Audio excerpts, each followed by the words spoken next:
La feria de Pentecôte vient de s'achever à Nîmes. Après 2 années de crise sanitaire, les aficionados étaient heureux de retrouver le chemin des arènes sans masque ni passe sanitaire. Samedi, la corrida de Rocareille se jouait pratiquement à guichet fermé avec 12 000 spectateurs. Au même moment, à quelques mètres de l'amphithéâtre, les anti-corridas ne représentaient qu'une 60aine de manifestants. À première vue, il semble que l'essor des mouvements animalistes et véganes n'ont pas eu raison de l'afición. Ce répit va-t-il durer longtemps? D'autres corridas ont attiré moins de monde, comme la Noviada du dimanche avec 4000 personnes. Si dans ces villes taurines, seulement 31% des personnes sont opposées à la corrida, selon un sondage IFOP pour Sud Radio, elles sont 54% dans les autres villes de France. C'est à se demander si finalement la corrida n'est pas qu'un éternel combat. On en parle ce soir dans Bonsoir le Gard. On donne de suite la parole à Claire. Alors quand vous voyez samedi des arènes avec 12 000 personnes, est-ce que finalement vous dites pas j'ai raté mon combat, il est perdu? Non, là, ça c'est énorme. Je m'attendais à tout sauf à ça. Ah ouais. Non, une corrida avec 12 000 personnes, le reste avec 8 000, 4 000. Puis il ne faut pas oublier que jusqu'en 2013, il y avait 9 corridas. Et à partir de 2020, il n'y a plus que 6 spectacles sanglants, parce que corrida et noviada. Donc pour vous, ça recule. Donc, j'ai compilé mes chiffres. En fait, on est exactement au même niveau que 2019. Voilà. Et en 2019, on avait déjà perdu 6 800 spectateurs par rapport à 2018. Donc on stagne. Mais il y a une forme de résistance, parce qu'après la crise sanitaire... c'est pas on stagne, c'est les entrées au corrida ça se poursuit. Stagnent. Voilà, ça continue, ça stagne par rapport à 2019, mais c'était déjà bien descendu avant. Olivier Jalagui, on imagine que vous n'êtes pas du tout du même avis que Claire Sarozynski. Sur les chiffres, si, je le rejoins. Les chiffres, il y a un recul de l'afición pour vous? Non, mais il y a eu un recul de l'afición. Il y a maintenant, ça a tendance à se stabiliser, à se conforter. Mais il y a eu un recul de l'afición. Il est dû à quoi, ce recul? Pour diverses raisons. C'est plus dans les mœurs du jour. Il y a beaucoup de violence. Moi, je suis pour le respect des pensées de chacun. Claire, je la respecte parce qu'elle n'est pas violente dans son combat. Elle a des arguments ciselés. Elle a des convictions que je ne partage pas, mais c'est ses convictions. Et vous pouvez discuter. Moi, ce que j'aime pas, c'est la violence. De part et d'autre, parce qu'il y en a de part et d'autre. La violence est insupportable dans ce combat-là, parce qu'on mènera jamais les uns et les autres à la raison, c'est pas possible. Ce week-end, il n'y en a pas eu, juste pour préciser, que ça soit d'un côté ou de l'autre, il n'y en a pas eu ce week-end. De violence? Oui. Ah oui, il y a des violences sur les réseaux sociaux, il y a des violences sur les mots. Oui, non mais voilà, j'en parlais parce que violence... Pas forcément que pendant les Voilà, on sait qu'il y a une manifestation avec 60 voilà, ça c'est condamnable. Après, sur les chiffres, il a raison, donc c'est vrai que ce climat-là n'incite pas à aller voir les courses. Rappelez-vous quand même qu'on a eu un préfet qui, lorsqu'il y avait des militants anti-corrida, et même pas de militants anti-corrida, mais des menaces, on nous a fait des fouilles au corps. Il y a eu l'histoire en plus des attentats. On a eu droit aux fouilles au corps, à rentrer demi-heure ou 3/4 d'heure avant dans les arènes. Ça dissuade pour vous les gens, les aficionados, de venir dans les arènes? On a eu droit à des hélicoptères qui tournent en permanence. Oui, mais bon, ça c'était pour les attentats. On a eu droit aux drones. Oui, mais tout ça, c'est un climat qui fait que c'est anxiogène. Mais il est partout, ce climat. Ce climat est partout. Donc les arènes ont tendance un peu à se vider. Puis le climat aussi, la qualité des spectacles, le prix des spectacles, qui est très cher. Et vous n'étiez pas content d'ailleurs ce week-end, j'ai entendu à Pablo Romero, on m'a rapporté qu'à Pablo Romero, les aficionados disaient oui, les taureaux étaient faibles, les taureaux étaient pas bons. C'est un peu toujours quand même la faute des taureaux, les taureaux sont pas bons. Alors à Nîmes, on est Roumégaire déjà, de base. Donc ça va jamais. Il est de tradition de Rouméguer, notamment sur les taureaux. Il y a toujours des gens qui trouveront que c'est la tradition. Non seulement vous les suppliciez, vous les tuez, mais en plus ils sont pas bons. C'est énorme ça. Pas tous. Ah, c'est la corrida. Oui, je ne peux pas te convaincre et c'est pas toi que je vais essayer de convaincre ce soir. Mais il y a quand même quelque chose que je voudrais dire, c'est que là on parle de Nîmes, mais depuis 2005, il y a quand même 28 villes qui ont cessé d'organiser des corridas. Et d'ailleurs cette année, on a... 28 villes en France? Oui, bien sûr, en France. Aujourd'hui, cette année, on a Carcassonne et Moguio. L'année dernière, on a eu Palavas, le Gros du Roi. C'est un peu des grandes places. Oui, c'est peut-être pas des grandes places, mais ce sont 28 villes qui ont cessé d'organiser des corridas. Oui, non, mais c'est une place sportive de la Tourmachi. Générac. Mais on va lui donner la parole. C'est dans l'esprit du temps aujourd'hui. Il y a une dizaine d'années, non? Frédéric Touzelier, est-ce que vous habitez à Générac, est-ce que vous êtes un aficionado et quel regard vous portez sur l'évolution de l'afition? Moi, je suis un aficionado. À Générac, il n'y a pas de corrida parce qu'on n'a pas la place à voulu. Et puis, il y en a eu à Générac quand même. Il y avait eu tant de champions demain, mais voilà. moi j'estimais que Générac n'était pas une place d'arène pour. Tu as raison.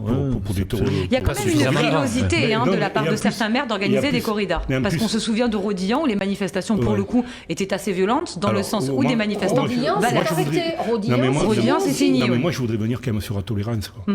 Parce qu'à un moment donné, on est quand même en France, on est en démocratie, chacun peut respecter la pensée de l'autre. Moi, je dis aujourd'hui, la corrida, elle existe, on n'a pas légiféré contre pour le moment, elle existe. J'estime que si on commence à toucher à nos traditions, ça veut dire que derrière, ça va se dérouler de manière très organisée. On va toucher à la corrida, on va toucher à la bouvine, la course camarguaise, aux animations de rue. Mais elle est là l'erreur. Attendez, on ne pourra plus faire de ferrade. Je crois qu'aujourd'hui, les festivités, quelles qu'elles soient, même si on n'est pas favorable, on apporte du lien socialement. Aujourd'hui, dans ma commune, si on interdit les animations de rue, parce que ça va venir, il faut pas...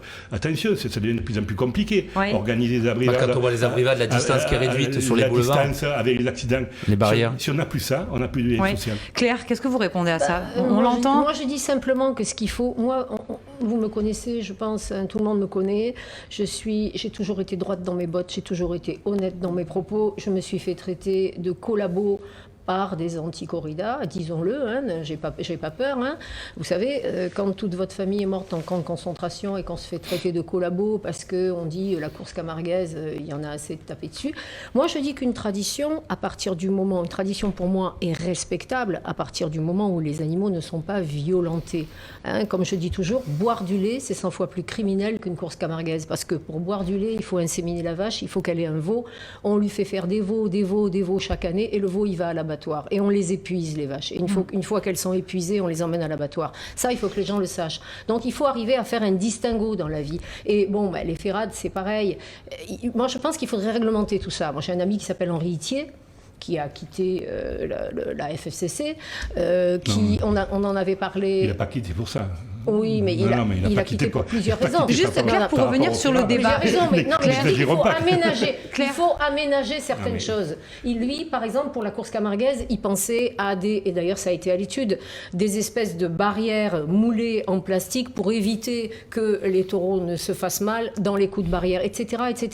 La dent du crochet. Oui, c'est compliqué. Mais non, mais on essaie d'appliquer. Il faut le mettre en œuvre. Parce que tant que ça ne sera pas mis en œuvre, 2 secondes. Tant que ça ne sera pas mis en œuvre, tout ça, dans le respect de l'animal, il faut arriver justement, vos traditions, elles sont menacées. À ce moment-là, vous allez interdire aux enfants d'aller à KFC, de manger du poulet. Enfin, je veux dire... Non, mais là, c'est la responsabilité des parents de manger. Il n'y a plus de débat. On essaie d'appliquer à un animal sauvage les ressentis d'un être humain. Non, c'est comme si tout à l'heure, il y a Magali Somad qui était là et qui parlait de la transhumance. Demain, je suis sûr qu'il y aura un animaliste pour dire que ces pauvres brebis, on leur fait parcourir 150 km pour aller au Montégoal et qu'on devrait les amener en camion. Tu verras, on y arrivera. Et on interdira un jour là. Mais il faut être réaliste. Attendez, Claire, il y a 2 derniers points pour clôturer ce débat.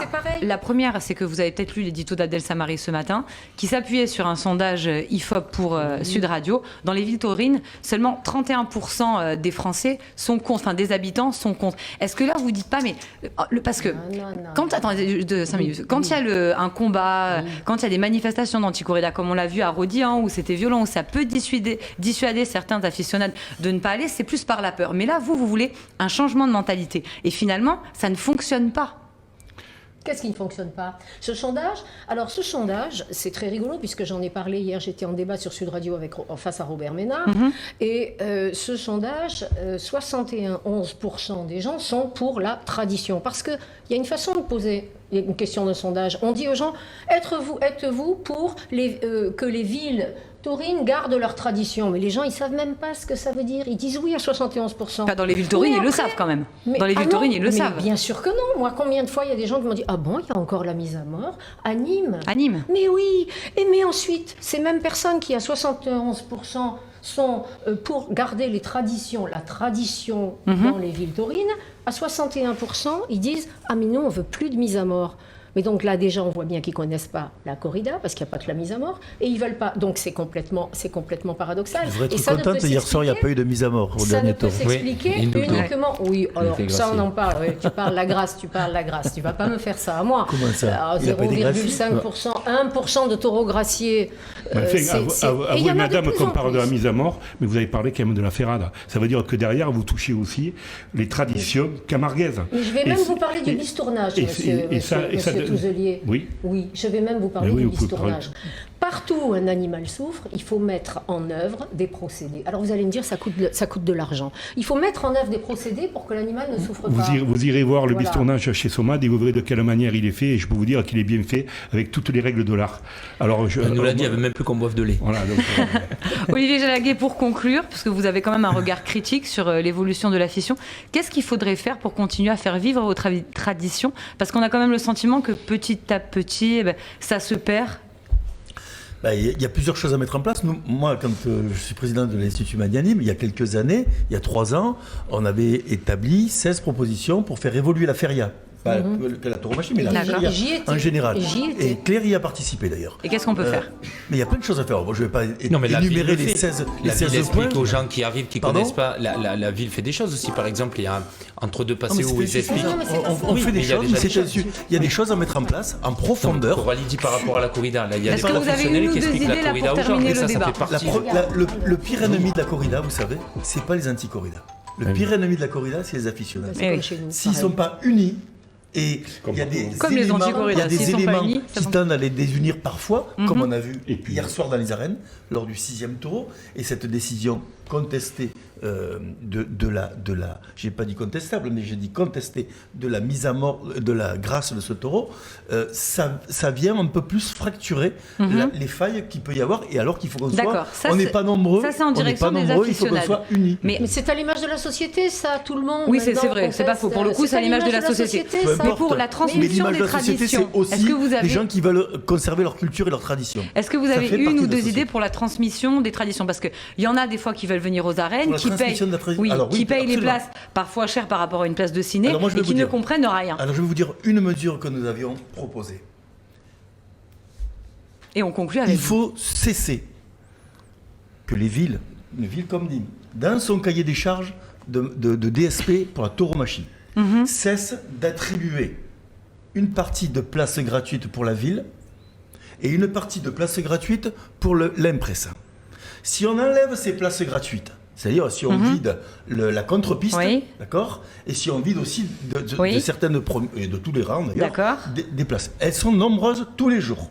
Oui, mais si on fait venir des gens qui ignorent les traditions taurines, il faut quand même qu'il y ait de la pédagogie. Cette économie-là, on la reverse dans l'organisation d'une corrida. À chaque feria, une corrida du partage, de la connaissance. C'est-à-dire qu'un adulte vient, paie sa place comme l'habituel, sauf qu'il a en échange une place gratuite pour amener un ado qui va découvrir aux côtés de son parent, la corrida. On est tous nés de ça.